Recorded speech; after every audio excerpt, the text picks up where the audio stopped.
Jam në oborret e ngritura në shkretë të tirë. Jam në oborret e pallatit presidencial të Abu Dhabit, një kompleks prej 4 pallatesh, ky i madhi që po shihni, i cili është pallati i kombeve, ndërkohë këtej mbrapa keni një pallat tjetër, që është pallati i zëvendës presidentit, është pallati i presidentit dhe pallati i princit kurorës së Abu Dhabit. Ndërkohë, midis saj shihni rreth 35 hektar oborre të gjelbër në mes të shkretirës, aty ku duket se nuk mbin asgjë.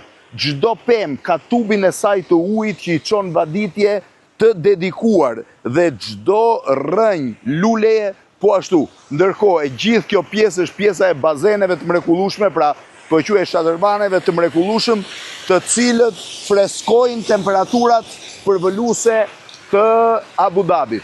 Një nga mrekullitë e Emirateve Arabe dhe të vendeve tjera të botës arabe është pikërisht rikthimi i gjelbërimit në shkretir. Aty ku nuk mbinte asgjë, sot ka oborre dhe kopshte mahanice. Në anën tjetër janë dhe më të bukur, shihni madje edhe pemë egzotike si ajo atje, nga kopshtet e pallatit presidencial të Abu Dhabit.